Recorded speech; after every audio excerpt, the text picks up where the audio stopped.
Hello, I'm Mario Anderson, and welcome to In Focus Kentucky, where we take a look at issues that matter to you right here in the Bluegrass State. We'll talk to the lawmakers, community organizers, and people like you who help shape those policies. Today, we're focusing on the laws recently enacted to overhaul the adoption and foster care system, where according to the Department for Community-Based Services, over 8,000 kids are currently in state custody.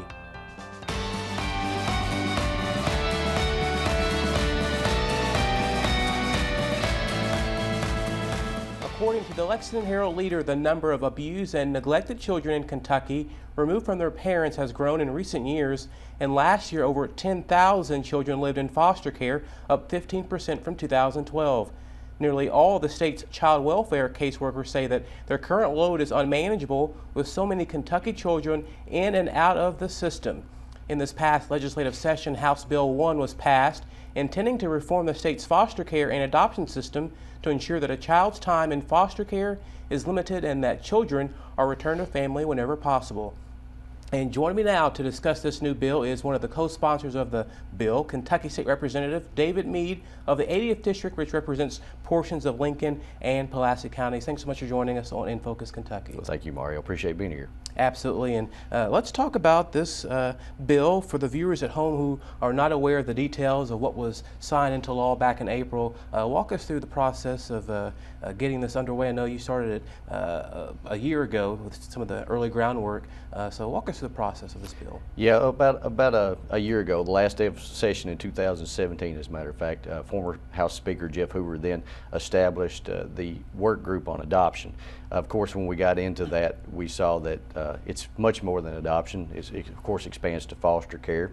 So that group worked on foster care and adoption reform for about 7 months is what it took us. We started off, we had 7 public meetings with the advisory group, countless private meetings, because of course you had some foster parents and foster children who didn't want to testify in the public domain. So we had a lot of private meetings with them to get their input, with also adoptive parents, with also parents who had children that had been placed in foster care, to try to figure out what we needed to do to reform this system, because it's an issue that all states across this country are facing right now with child welfare. And I was talking with you, obviously took a look at the bill that was drafted, lots of extensive information in there. So explain to us how tough it was to get the verbiage just correct for you all to carry this out. I think by the time that we released House Bill 1 and filed it, there were about 5 different drafts that were made trying to get the correct language, and from all the input that we had gotten from both sides. This was a very bipartisan effort in order to get a great bill that we finally came out with. And once we did, we even amended that bill 3 times, I think it was, before it finally got passed at the last day of session. And I know you previously said that getting this bill passed was one of the proudest moments of your career. So talk about that and explain why it was. Well, I have to say it is my proudest moment of my career, and the reason for that is because when we go into this position as state representative or senator, whatever it may be, our goal is to do what is best for the people of Kentucky and the people that we represent. And this is a bill that does just that. It helps the most vulnerable in our state, and that's our children. And they are our future. And so with this bill, we're trying to make a brighter future for those who are in a tough situation. And this bill does that, and it also helps those families by either reunifying them if that's possible, getting them back together as quickly as possible. And if that's not safe for the child, then we get that child moved on and adopted to their forever home. And you had bipartisan support, both sides of the aisle, on this particular bill. So was there just a unanimous feeling that this needed to get done? It was time to make this overhaul in the adoption and foster care systems? It was, and I don't know that any of us realized how big of an issue and how big of a problem that we had in our state until we got into it. Representative Jenkins and I had discussed that quite frequently towards the end, about it was far more overwhelming than we thought it was going to be.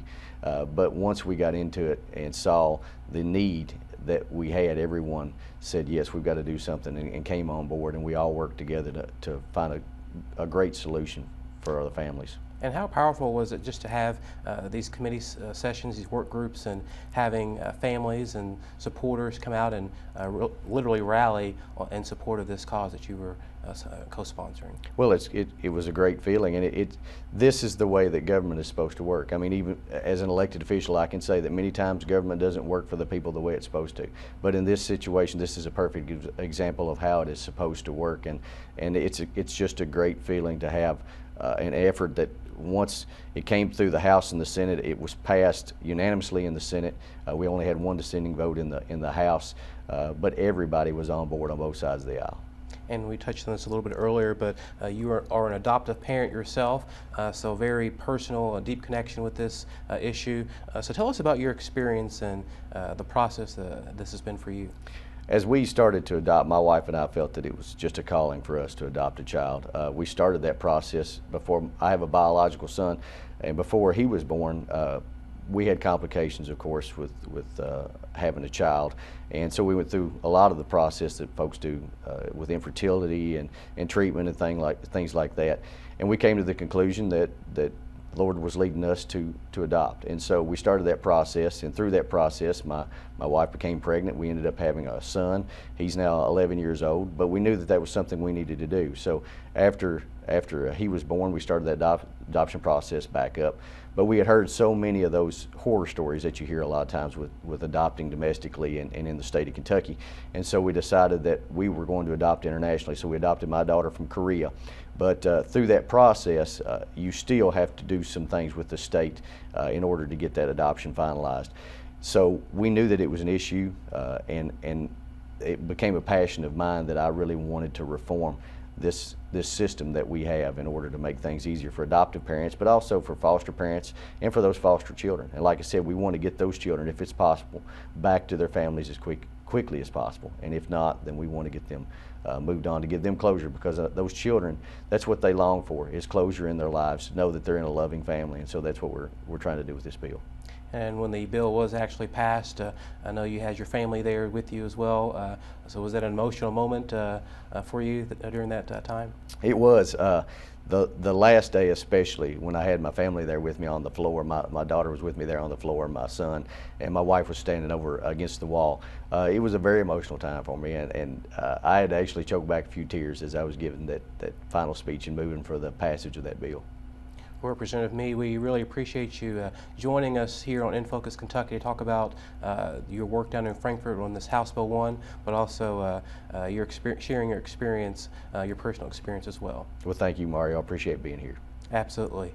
Coming up, we'll speak with Bo Necco of Necco Foster Care, a private organization that provides foster care for children in 4 states across the U.S. Stick with us. You're watching In Focus Kentucky.